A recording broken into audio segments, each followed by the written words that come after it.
Okay, so we are on the bottom of Chavdal, on the base, bottom of 24b, in the middle of a pilpul. We're coming to the last piece. Pilpul meaning a back and forth within the Gemara that as it analyzes different elements coming together, try to create a cohesive thinking. So one last. I'm so sorry, Rabbi. Is your microphone on in the same place always as always? Let me fix it. It's a problem.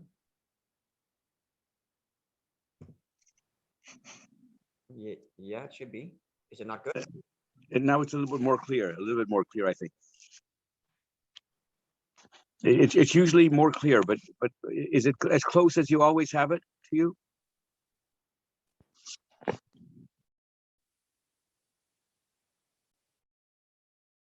Thank you. Sorry.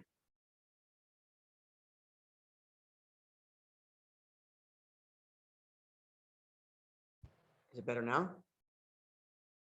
Is it better now? It is. It is. Thank you. Okay, good. Thank you. Thank you for letting me know. Okay, so we are this last piece of understanding this discussion. So let's bring us to where we are and see where the Gemara is going. This is the final piece, and then the Gemara gets on to another discussion, which will take a little less twisting of the mind to comprehend. Okay, so let's see. We have at the moment two disputes that are somewhat related, and the Gemara is going to see if the two actually line up and are correlated. So what are the two? The first is a dispute that we began with, the discussion of our Gemara, the law of Sotah, between Rabbi Yoshia and Rabbi Yonasan. Rabbi Yoshia is of the view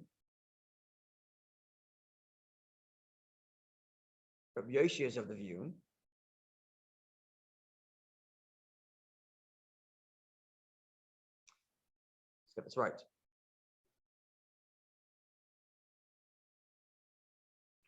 Rabbi Yoshia is of the view that an engaged woman does not count as a sotah, does not qualify to be a sotah. So even if the husband warns his engaged wife and she violates that warning, he does not take her to the temple to drink.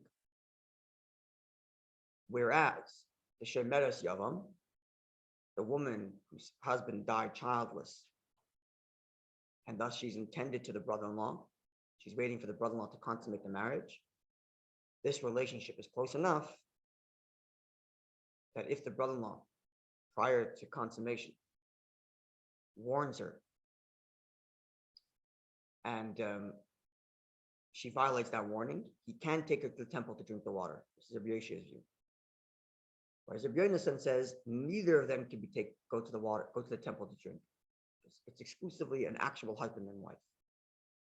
This is dispute A.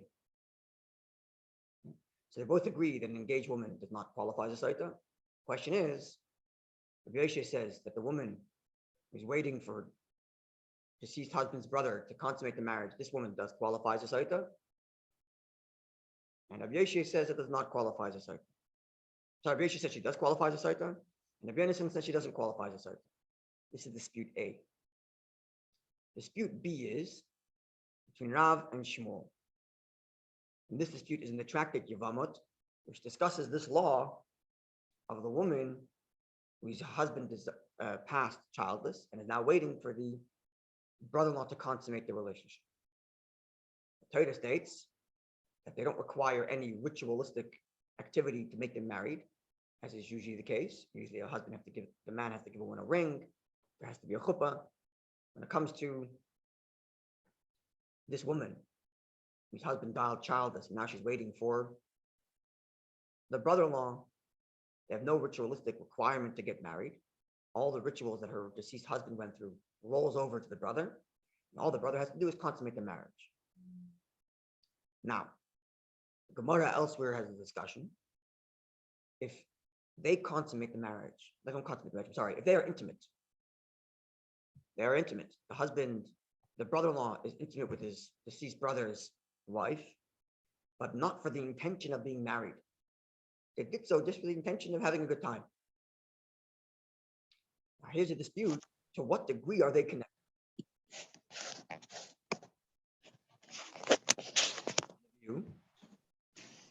At the moment they're intimate, even if their intimacy was not with the intention of being married, they're completely married.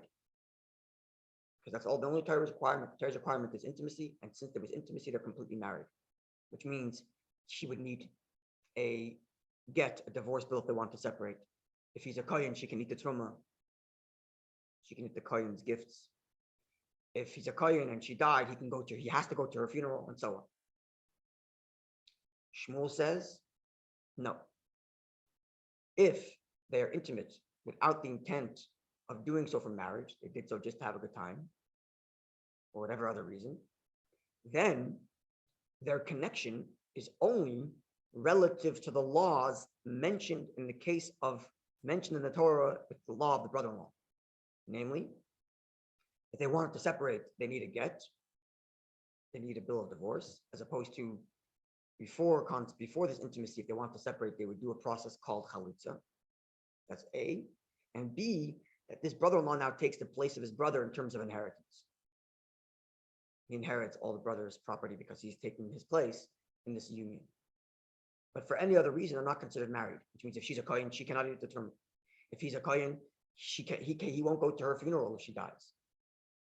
And such with every other law that's related to husband and wife. Okay, so two disputes. Rav and Shmuel, unintentional intimacy connects completely Rav's view.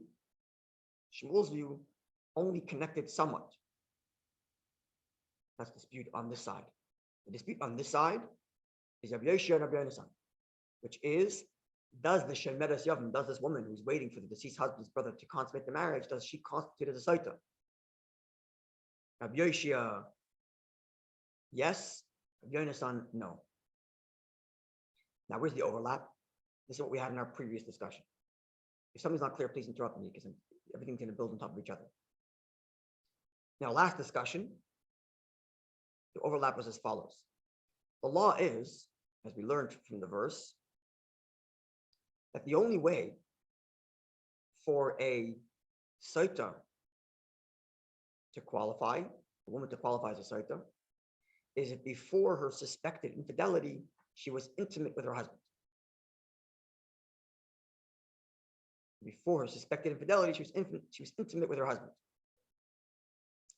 So in ordinary marriage, she says, okay, we can figure that out, right? You know, if they're married by law, but they never consummated the marriage, and then you're never intimate, and then he warns you about another person, and she violates that warning, no qualification of a Sotah because she wasn't intimate with her husband before the suspected infidelity. If they were intimate, okay, so they were husband and wife are intimate, and now the suspicion, now Sotah law begins. Same thing with an engaged woman. An engaged woman, even though they ought not to be intimate with each other, if they were, then theoretically, she would qualify as a Sotah because she was intimate with her intended. Yet she still does not because the verse excludes it. That was both Rabbi Yoshia and Rabbi Yonasan agreed that an engaged woman does not qualify as a Sotah, even if they were intimate beforehand. They still don't qualify because the Torah excludes it because the Torah says it has to be a proper marriage, which it's not, even though they were intimate with each other. Now, in the case of the Shemeres Yavam, where this woman is waiting for a deceased husband's brother to consummate the marriage, where intimacy creates the marriage, so how would you ever have a scenario in which a Shemeres Yavam, a woman waiting for the deceased brother-in-law, would qualify as a Sotah? How would you ever have such a scenario? You would never have such a scenario because Sotah only qualified once they're intimate, and once they're intimate, they're married. So there's the overlap between the two disputes. Because in Shmuel's view, where if they were intimate without intention for marriage, they aren't completely connected, they're only partially connected, then that's the point at which a Shemeres Yavam could qualify as a Sotah, because they aren't fully married, but they were intimate. But in Rav's view, at the moment they're intimate, they're fully married, the one waiting to become a Yavam never qualifies as a Sotah, because you can only qualify for a Sotah after intimacy. And once intimacy hits in Ra's view, no matter what the intention of that intimacy is, they're fully married. Then for sure they could be a Sotah, because she's fully married and they were intimate, so they could be a Sotah. She could be a Sotah. Why not? This is where we're going to in this Gemara today. In Shmuel's view, in Rav's view, it appears that it's impossible for a Shemeres Yavam to ever be a Sotah.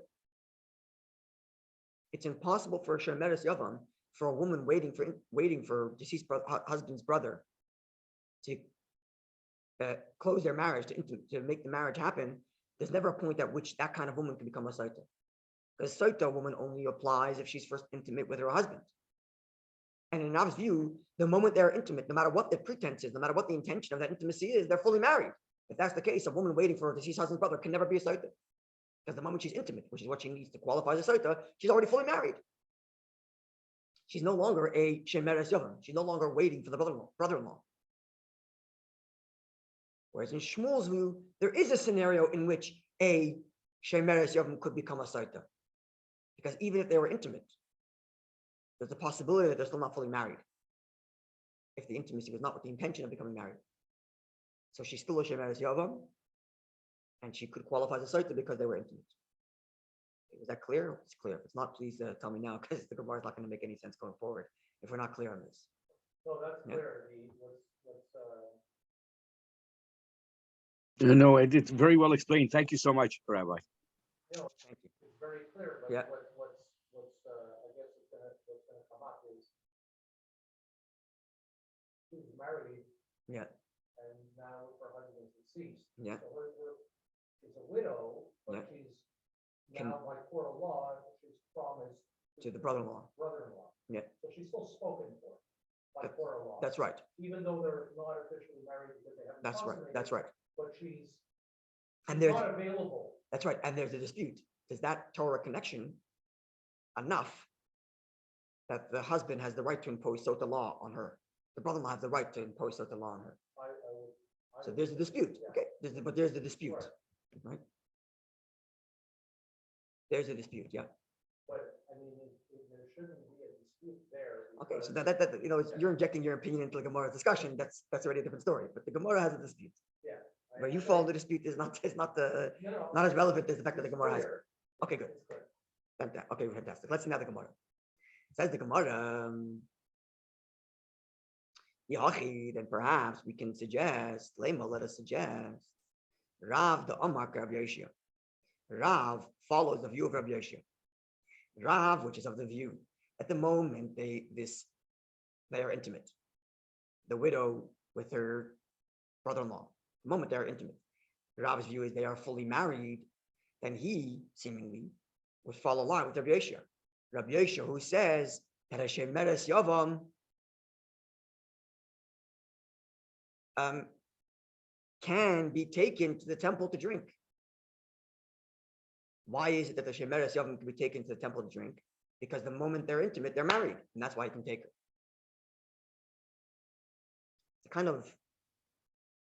It's a kind of circular logic a little bit, and the Gemara is going to undo it in a moment. But for now, let's think of it this way. In Rav's view, because the moment they are intimate, they become fully married. That's why this woman can be taken to the temple to drink.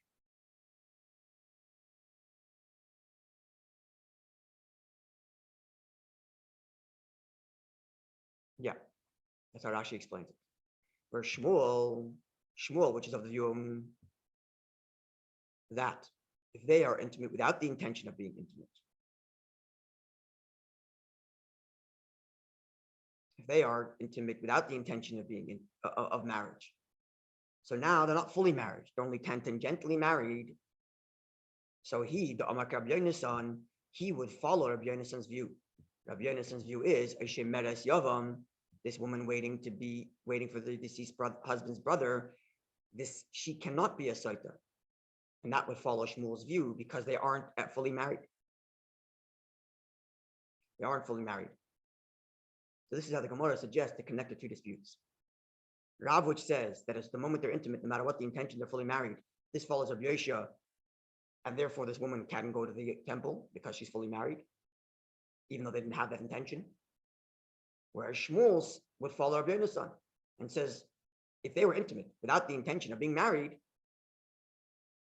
so because they weren't intending to do so for the sake of marriage and therefore aren't fully married, therefore she cannot be taken to the temple as Rabbi Yonasan's view is. Okay. Says the Gemara, no, we can undo this dispute. We can undo this way of thinking. And this is going to be the final comment of the Gemara on this discussion. Amalach Rav. Rav can respond and say, Ana, I, which is of the view that the moment they are intimate, no matter what the intention, they are fully married. The Amri Afilu Rabbi Yonasan. I could even follow Rabbi Yonasan's view, which says that they may not be taken to the temple. Well, why not? If they're intimate and they're fully married, why can't they be taken to the temple? Right?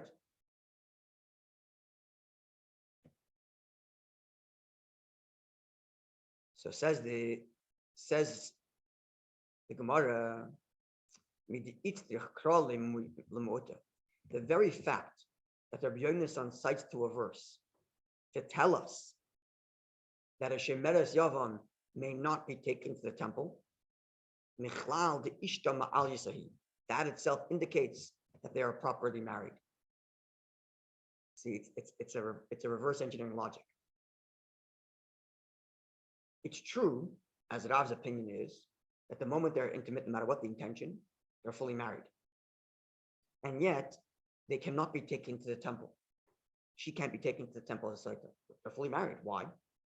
Because Rabbi Yonasan found a verse that excludes certain kinds of relationships. The only reason why you'd need a verse to exclude a certain kind of relationship is if they're actually married. If they're not married, what do I need a verse to exclude it?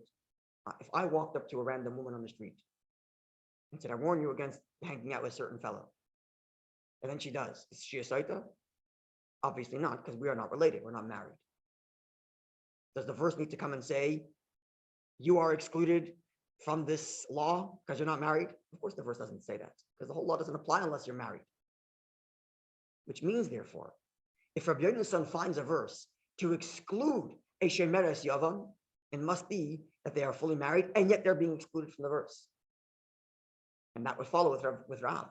Rav, which says that even if they unintentionally were intimate, they are fully married. That's the kind of relationship where the Torah says, yes, they are fully married, as is Rav's view, but we're excluding them from the law of the Sotah because their intimacy wasn't intentional for marriage. And certainly, so Rav could even follow Rabbi Yonasan, but certainly follows Rabbi Yoshia, which says that they can be taken to the temple because they're fully married. So Rav can maintain his view that they are fully married with unintentional intimacy, with intimacy without the intention of marriage. And maintaining that view, he can either say they are taken to the temple or not taken to the temple. Either they're taken to the temple, as Rabbi Yoshia argues, because they're fully married, or they're not taken to the temple, even though they're fully married, because Rabbi Yonasan found a verse which excludes them from the Sotah law.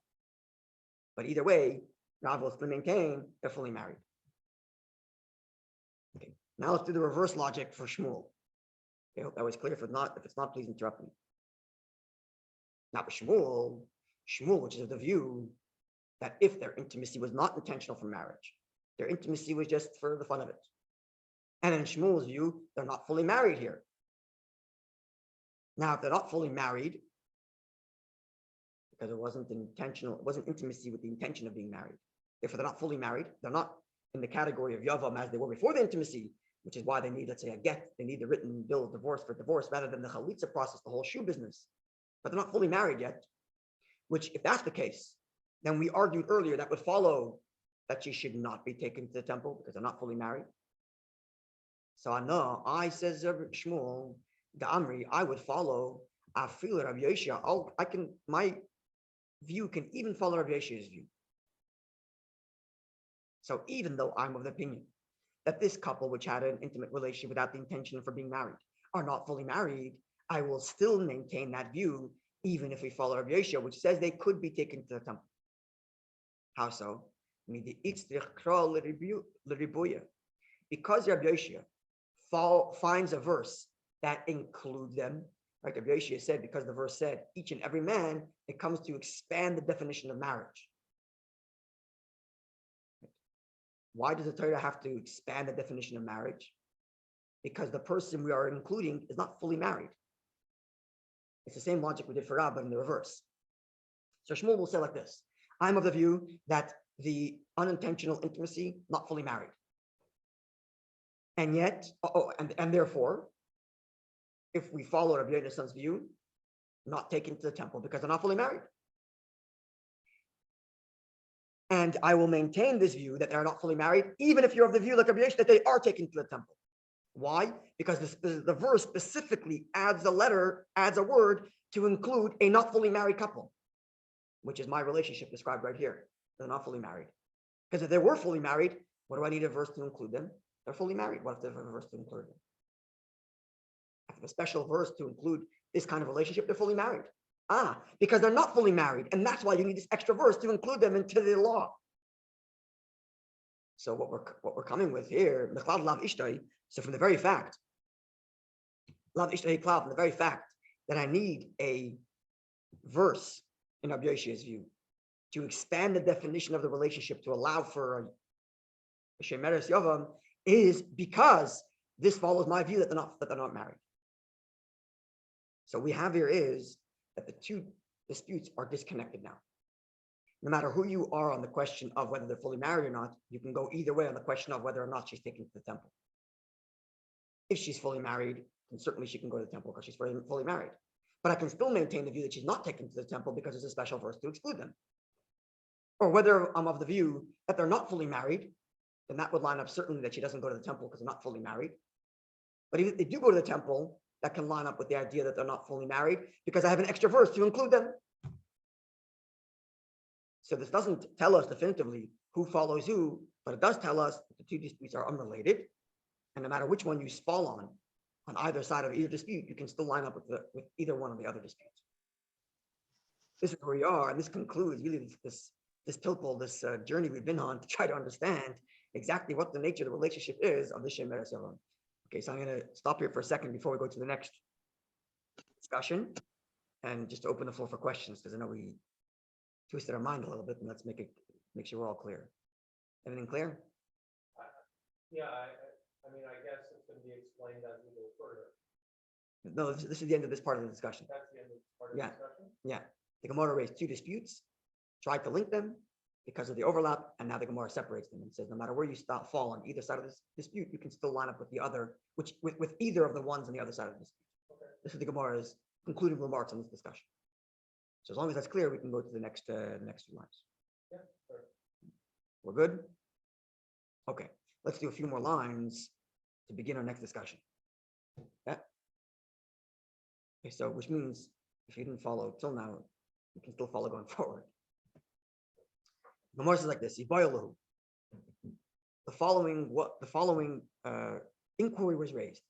I've mentioned this a number of times, that the way in which the Gemara introduces a question tells us what kind of question it's going to be. Whether it's going to be a challenge, the person asking the question, does the person have an agenda? Like when oftentimes the person asks a question, he's trying to prove a point. So if that's the kind of question, the Gemara will introduce it in one way. Is it a contradiction between two equal texts? They'll be introduced in a different way. If it's a contradiction between a text of a higher standing contradicting a lower standing, it'll be introduced in a different way. Each kind of question will be introduced in different words. Now, the root word of the question here is ba'i, beis ayin yud. And whenever that is used to introduce the question, it means the questioner has no agenda. The questioner just wants to know. Yeah, I just want to know. In English, you would say that an inquiry. I'm just inquiring about something. I have no agenda or no opinion. I just want to know. Now, the way the Gemara says it here is iboya lahu. He asked of them, which means that there was one person in the study hall, presented the following inquiry, and let the students have at it. And the Gemara is recording for us the different sides of the coin and different arguments that came up as a result of this person's putting forth this inquiry. What was the inquiry? The inquiry is as follows: Oiveres altas, a woman who leaves the religion. So this is a law, which is as follows: that if a Gemoro also discusses what and when is grounds for divorce. Right? What are grounds for divorce? And more specifically, the Gemara will get into on what grounds can I get away with not paying the ketubah. So again, the ketubah, as we explained in previous classes, is a financial burden on the husband to make it more difficult to divorce. That's the point. You shouldn't take advantage of a girl, get married to her, and throw a divorce bill at her, and now she's gone. She's left alone. So you want to divorce her? No problem. It's going to cost you a pretty penny. So you'll think twice before you even marry her and make sure you're actually committed. That's the point of the ketubah. Now, because the whole point of the ketubah is to financially tether him to the marriage, if the law itself says there's good reason that we should encourage him to divorce, say infidelity or suspected infidelity, then she forfeits the ketubah. Because why would we financially tether him to a marriage that he shouldn't be in? Right? Not just shouldn't be in because they can't resolve it. Shouldn't be in because there's misbehavior on her side. If there's misbehavior on his side, then definitely he's got to give the ketubah. The whole point. He messed up. He did something wrong. So good. Pay her out and let her leave with her dignity and with her money. But if she did something that would make us want them to divorce, not just because they can't work it out. If they can't work it out, then he's still got to pay the ketubah. But just because there's interpersonal relationships and issues. Okay. But if the question is by law, there's something that would tell us they shouldn't be married, and it's her fault, say infidelity is a classic example, or suspected infidelity, then she forfeits the ketubah. Now the law is the same thing. We learned this, right? I'm sorry to interrupt. Didn't we learn a part of this where the relationship is suspect or not valid or not completely valid, and therefore suspected infidelity would forfeit her ketubah? That's right. We did learn that, which is why this discussion is coming up. Amar is going to try to cite to our discussion as proof for a different law, namely the following. And we'll conclude with that, kind of set ourselves up for tomorrow's class. The law is that if she leaves Jewish religion, and as Rashi tells it for us, and this is how it's defined in the Gemara elsewhere, Gemara in Ksubis, which is if she all of a sudden stops wearing sheitel, she stops covering her hair. She never did, then that was the understanding in the relationship from the beginning. But if they first get married and she's happily wearing her sheitel, she's happily wearing her head covering, and all of a sudden she stops wearing it, and the Gemara's expression is she sits in the market sewing, chatting with every passerby, which is a way of saying that she's kind of she's disregarded all modesty. They got married under the pretense that they're going to have a certain modest relationship in which they communicate to each other in certain ways. And here she is sitting in the market, exposing herself. That's what sewing in public means. She's sitting in a inviting sort of way, and they're chatting with everybody and anything. So, because she leaves, as it were, the Jewish expectation of a religious marriage, which is the marriage they got into, and she does so voluntarily, so no problem. Can divorce, but there's no reason we're going to force him to pay her out, because she took it upon herself to leave the religious context in which they got married. Yeah. So now that's the law. Now comes this questioner and poses the following inquiry in front of the study hall: does she need to be warned in order for her to lose her ketubah? Does he have to go warn her first and say, this behavior will lead, or to someone, maybe the best thing has to warn her, that this behavior is grounds for divorce, not just an ordinary divorce, it's a kind of grounds for divorce that he can retain the right to not give you the ketubah. So just know what you're getting into. Or did it not need any warning? She decided to voluntarily leave the religious context of their marriage. He can give her a divorce and have a nice day. So which one is it? Now here's the two sides of the coin. Do we suggest because she voluntarily decided to leave the religious context of the relationship? So and it's coming from her,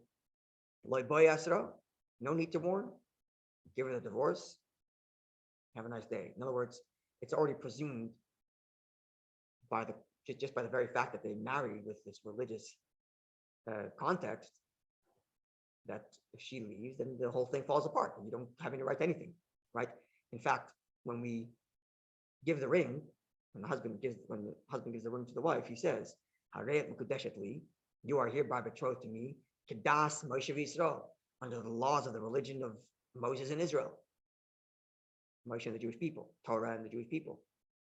So the whole context for their relationship is religious in nature. So if there's a mutual understanding that a relationship is built on the foundation of the guise of religious modesty, then if she steps out voluntarily, good. So you lost any claim to any financial rights that this marriage would have brought you. Or perhaps that's one side of the coin. Or perhaps the other side of the coin, we require that she be warned. Why? The Hadraba, so that if she decides to change her behavior, she gets the right, she gets the opportunity to change her behavior. This is the Gemara's question. This is the inquiry, which we'll address tomorrow, raising what you mentioned, Robert. This is the discussion we had earlier. So these are the two sides of the coin. Do we have to warn her and say, look, this kind of behavior warrants divorce without ketubah? So, and this should be a wake-up call for you, and reevaluate the values of your life. And if you still value the relationship in the context of religious behavior, religious modest behavior, good. So continue to go back to your husband. We'll support you in your journey of return, and so on and so forth. But if you tell us now that you're not interested, you haven't enough, okay, so then we'll divorce, but you should know that you're going to lose your right to the ketubah. That's one way of thinking about it. The other way of thinking about it is, she doesn't need this warning. She knew this all along. This is why she got into it. And if she decides to voluntarily leave, then that was her voluntary decision.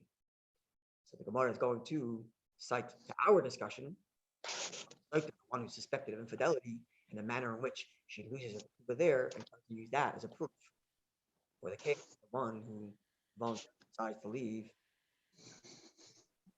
religious context of their relationship. Tomorrow we'll begin the answer to this discussion. Okay. Wonderful day, everybody. Thank you for listening as always. Okay. Looking forward to tomorrow. All the very best to you, Rabbi. All the very best to you, Yeshua. All the very best to you. God bless. Happy birthday, Judge. Happy birthday. Thank you so much. Thank you.